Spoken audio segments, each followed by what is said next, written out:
Hello guys, मैं हूं Aakash Meena, your teacher at the Neck Academy. और आज से हम आपके लिए एक नई सीरीज़ स्टार्ट कर रहे हैं। इस सीरीज़ में हम स्टार्टिंग में सीबीएसई बोर्ड क्लास 10 का साइंस स्टार्ट कर रहे हैं।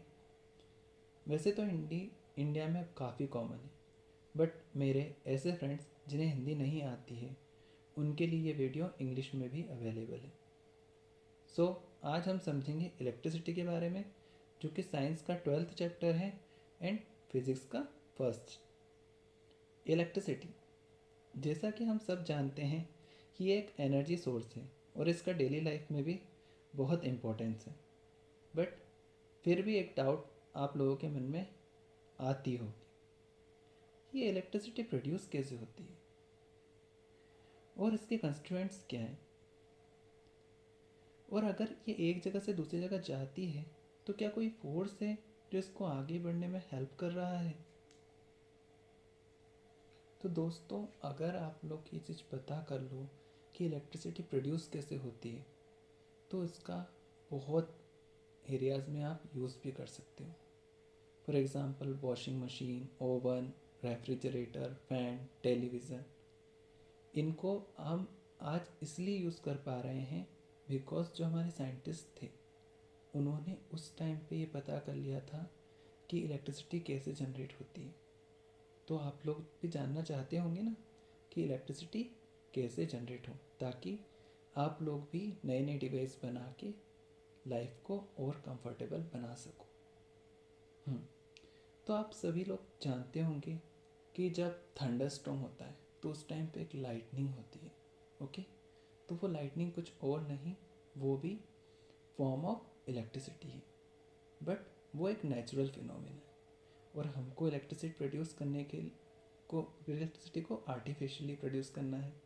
ओके, तो इलेक्ट्रिसिटी को प्रोड्यूस कैसे करते हैं ये चीज़ जानने के लिए सबसे पहले हम डिफाइन कर लेते हैं कि इलेक्ट्रिसिटी क्या होता है। ओके, तो electricity is nothing but it is a flow of charges. Okay, charges के फ्लो को ही हम बोलते हैं इलेक्ट्रिसिटी। अब भाई ये चार्ज क्या है, और इस चार्ज को तो हमने देखा भी नहीं है, तो आओ हम कोशिश करते हैं कि इस चार्ज को हम विजुलाइज करें ताकि समझ पाएँ कि ये चार्ज क्या होता है। ओके, तो आप बहुत बार दो चीज़ों को आपस में रब करते होंगे, है ना। बहुत लोगों ने, सभी लोगों ने यार कभी ना कभी किया होगा, जैसे कि बलून और हेयर को रब करते हैं, है ना। तो जब भी हम कोई चीज़ों को रब करते हैं तो उसमें इलेक्ट्रॉन का फ्लो होता है। ओके, तो इस चीज़ को समझने के लिए हम ले लेते हैं बलून और हेयर वाला एग्जांपल। तो जब हम बलून को हेयर से रब करते हैं तो हम देखते हैं कि बलून हमारे हेयर में चिपक जाता है। तो वो क्यों चिपक जाता है, तो वो इसलिए चिपक जाता है क्योंकि वहाँ पे होता है फ्लो ऑफ इलेक्ट्रॉन्स, है ना। तो बलून हुआ, हेयर हुआ, या कोई भी पार्टिकल है तो वो बनता है एटम से। और एटम्स में तीन चीज़ें होती है, प्रोटॉन, न्यूट्रॉन एंड इलेक्ट्रॉन। तो जो बलून होता है ना, उसके पास क्या होता है, हेयर्स के इलेक्ट्रॉन्स चले जाते हैं। ठीक है, जब हम उसको रब करते हैं तो हेयर्स के कुछ इलेक्ट्रॉन्स बलून में चले जाते हैं। अब बलून के पास हो जाते हैं एक्सेस इलेक्ट्रॉन। तो जिसके पास इलेक्ट्रॉन्स एक्सेस हो जाते हैं उसको हम बोलते हैं कि ये नेगेटिवली चार्ज हो गए। और जिसके जो इलेक्ट्रॉन्स दे देता है, जैसे कि हमारा हेयर, तो वो हो जाएगा पॉजिटिवली चार्ज। ओके, तो होप अब आप लोग समझ गए होंगे कि चार्ज क्या चीज़ होती है। और रही बात चार्ज की विजुलाइजेशन की, तो आप लोग गांव में गए होंगे, वहाँ पे जो कुएं होते हैं तो आप देखते होंगे कि उस कुएं में एक पाइप लगा होता है ना। और वो पाइप क्या करता है, कुएं के अंदर के पानी को बाहर की तरफ फेंकता है। तो जैसे पाइप में पानी का फ्लो होता है, उसी प्रकार आप सोच सकते हैं कि जब हम इलेक्ट्रिसिटी प्रोड्यूस होती है तो उसमें चार्जेस का फ्लो होता होगा। ओके, सो फाइनली अब आपको चार्ज समझ में आ गया है कि चार्ज इज़ नथिंग बट ये एक एनर्जी है जो एक बॉडी में से दूसरी बॉडी में फ्लो हो रही है। ओके, सो एक बार रिवाइज कर लेते हैं इलेक्ट्रिसिटी को। तो इलेक्ट्रिसिटी क्या है? It is the flow of charges. और दूसरी चीज़ है अपनी चार्ज। तो चार्ज क्या हो गई? इट इज़ एन एनर्जी और amount of electrons that flow from one body to another. Okay, तो फर्स्ट बॉडी कौन सी होती है और सेकंड बॉडी कौन सी होती है ना? इसको विजुलाइज करने के लिए फिर से हम वाटर एनालॉजी लेते हैं। तो जैसे यहाँ पे वेल से जा रहा है पानी टैंक में, ओके, तो वेल को हम ले लेंगे फर्स्ट बॉडी, वाटर टैंक को ले लेंगे हम सेकंड बॉडी, और इसके बीच में जो पानी फ्लो हो रहा है ना, तो यही पानी को हम किससे रिलेट कर सकते हैं? चार्जेस से। तो जैसे वहाँ होता है फ्लो ऑफ चार्जेस, यहाँ हो रहा है फ्लो ऑफ वाटर। ओके, वो अब आपको समझ में आ गया होगा। सो जैसे कि आप लोगों को एक जगह से दूसरी जगह जाने के लिए एक पाथ की ज़रूरत होती है, उसी प्रकार चार्जेस को फ्लो कराने के लिए भी एक पाथ की ज़रूरत होती है। पर ये पाथ एक क्लोज पाथ होता है और इसी को हम बोलते हैं इलेक्ट्रिक सर्किट। सो ये दो डायग्राम देखिए, इसमें आपको हल्का सा एक डिफरेंस दिख रहा होगा, है ना? जो हम पहला डायग्राम देखते हैं उसमें पाथ तो बना हुआ है पर वो पाथ क्लोज नहीं है ना? तो हम कह सकते हैं कि यहाँ पे पाथ क्लोज नहीं है, तो इसलिए इसको हम कह रहे हैं सर्किट इज़ ओपन। ओके, पर आपको तो ये बल्ब ग्लो करवाना है और मैंने पहले ही बोला था कि आपको बल्ब ग्लो कराने के लिए क्लोज पाथ की ज़रूरत है। ओके, तो यहाँ पे मैंने क्या किया? पाथ को क्लोज कर दिया। तो जैसे ही मैंने पाथ को क्लोज किया, इलेक्ट्रॉन्स फ्लो होने लगे और बल्ब ग्लो हो गया। ओके, हाँ, एक बात ध्यान रखना जो कि है डायरेक्शन की, है ना? तो ये हमेशा ध्यान रखना कि जो डायरेक्शन ऑफ करंट है वो होता है एंटी क्लॉकवाइज। ओके, तो हमेशा जो इलेक्ट्रॉन्स फ्लो होते हैं वो होते हैं नेगेटिव टर्मिनल से पॉजिटिव टर्मिनल की तरफ। ओके, सो नेगेटिव से होते हैं पॉजिटिव की तरफ और डायरेक्शन कैसा होता है? Anti clockwise.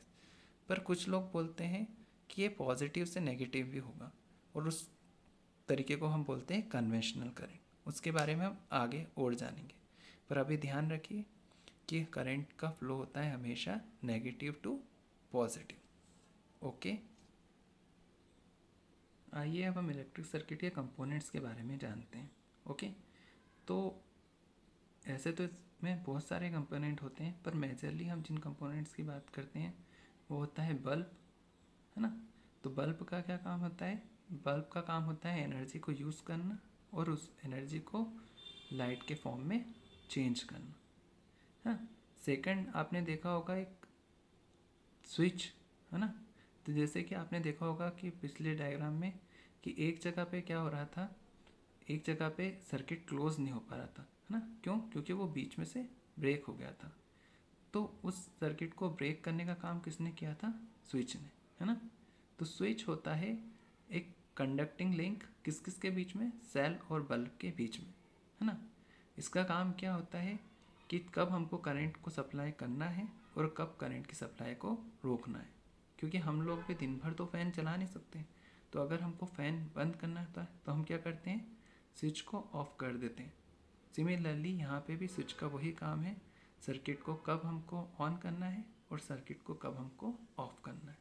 ओके, अब सेकंड कंपोनेंट, है ना? तो सेकंड कंपोनेंट होता है आपका बैटरी। ओके, है ना? ये बैटरी आप लोगों ने देखी भी होगी, जब पुराने टाइम पे या बहुत लोगों के यहाँ तो अभी भी होगी वॉल क्लॉक, है ना? तो जब आप वॉल क्लॉक को खोलेंगे पीछे से तो वहाँ पे आपको मिलेगी एक सेल और उसी को हम बोलते हैं बैटरी। इस डायग्राम में आपको क्लियरली वो चीज़ दिखेगी। ओके, तो यहाँ पे देखो इस सेल के टिप पे, है ना?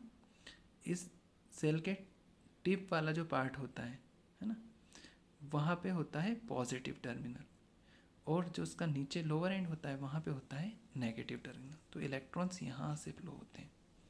अब जो ये बैटरी होती है ये बनती है मेटल और नॉन मेटल से, है ना? तो जो इसमें नॉन मेटल यूज़ होता है वो होता है कार्बन रॉड और कैथोड। है ना। तो जहाँ पे इलेक्ट्रॉन्स कलेक्ट होते हैं उस पॉजिटिव टर्मिनल को हम बोलते हैं कैथोड, ठीक है। और दूसरा होता है मेटल, जो कि इलेक्ट्रॉन्स को रिलीज़ करने का काम करता है। तो यहाँ से इलेक्ट्रॉन्स रिलीज़ हो रहे हैं, इसलिए हम इसको बोलेंगे एनोड।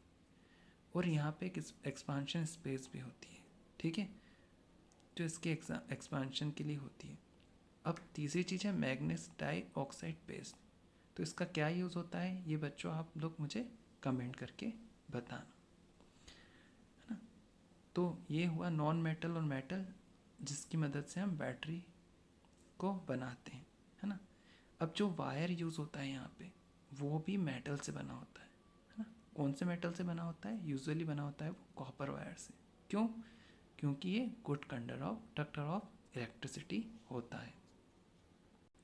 सो अब बात कर लेते हैं कन्वेंशनल करंट की। तो पहले के लोगों को ये नहीं पता था कि इलेक्ट्रिसिटी फ्लो कैसे होती है, तो उन्होंने मन से ही उस टाइम पे ये मान लिया था कि ये पॉजिटिव से नेगेटिव टर्मिनल की तरफ फ्लो होती होगी, है ना।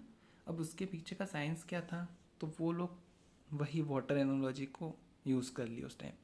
उन्होंने देखा कि यार वाटर कैसे जा रहा है यहाँ से होते हुए ऐसे क्लॉकवाइज में, तो उन लोगों ने मान लिया कि इलेक्ट्रॉन्स भी ऐसे क्लॉकवाइज डायरेक्शन में फ्लो होता होगा, और उसी को उन्होंने नाम दे दिया कन्वेंशनल करंट।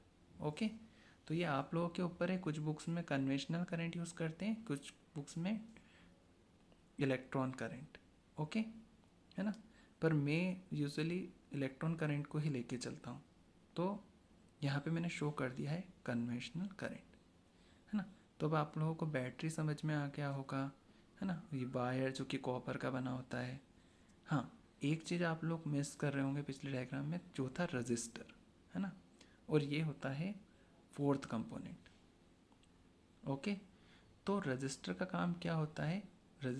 अब रजिस्टर का काम होता है करंट किस अमाउंट में आ रहा है उसको रेगुलेट करने का, है ना। जैसे कि हमारा फ़ैन, अब हमको हमेशा तो ज़रूरत नहीं होती कि फ़ैन को हम 5 की स्पीड पे रखें। कभी हमारे को कम लगती है गर्मी तो 1 पे, फिर 2 पे, 3 पे, 4 पे, 5 पे। सिमिलरली वे में हर अप्लायंस को एक डेफिनेट अमाउंट ऑफ करंट चाहिए।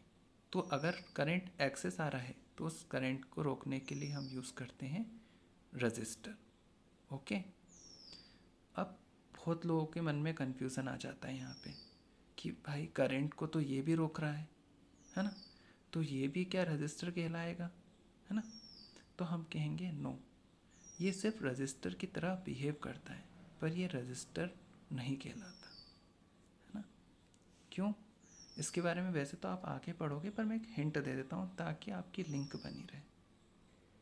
सो आगे के लेक्चर्स में आप समझेंगे कि जितना हम वोल्टेज प्रोवाइड कर रहे हैं उतना ही करंट फ्लो होता है। तो वोल्टेज और करंट एक दूसरे के डायरेक्टली प्रोपोर्शनल होते हैं, और उसी को आप ओम्स लॉ के नाम से जानेंगे, है ना।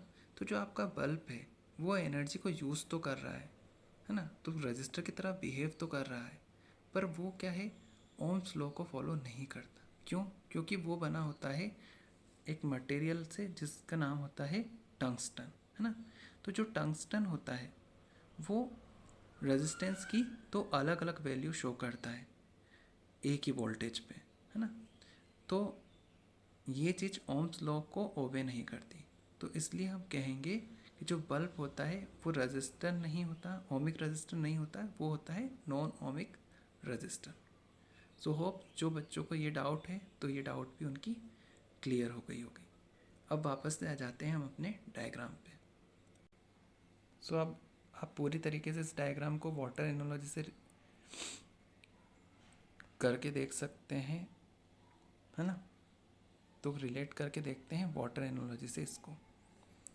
जैसे यहाँ पे बैटरी है, ओके, वैसे ही यहाँ पे पंप होता है। पंप का काम क्या होता है? पानी को ऊपर की तरफ ले जाना। तो इसी तरह से यहाँ पे जो बैटरी होती है वो फोर्स प्रोवाइड करती है ताकि इलेक्ट्रॉन्स आगे की तरफ जाएं, ठीक है। अब यहाँ पे होता है एक टैंक जो कि इस पानी को कलेक्ट कर लेता है, फिर उस टैंक से वो पानी कहाँ जाता है? टरबाइन में, है ना। और टरबाइन क्या करता है? जो पानी की एनर्जी है, क्योंकि वो ऊपर चला गया, तो ऊपर चला गया उसने मतलब उसमें पोटेंशियल एनर्जी गेन कर ली होगी, तो इस पोटेंशियल एनर्जी को यूज़ कर लेता है टरबाइन। अब बहुत से लोग अगर टरबाइन भूल गए हैं तो मैं याद दिला देता हूँ आपको कि टरबाइन क्या होता है। So turbine is a rotary engine that takes energy from moving water in the similarly way bulb takes energy from flowing electrons and use it to global, है ना। तो टरबाइन क्या होता है? टरबाइन का काम होता है इस पानी की एनर्जी को यूज़ करना और इलेक्ट्रिसिटी में कन्वर्ट कर देना। और वही काम कौन करता है? वही काम करता है यहाँ पे बल्ब। बल्ब इसमें से एनर्जी लेता है और उस एनर्जी को लाइट एनर्जी में कन्वर्ट कर देता है। तो होप आप लोग समझ गए होंगे वाटर एनालॉजी के थ्रू कि सर्किट में सारे कंपोनेंट्स कैसे काम करते हैं।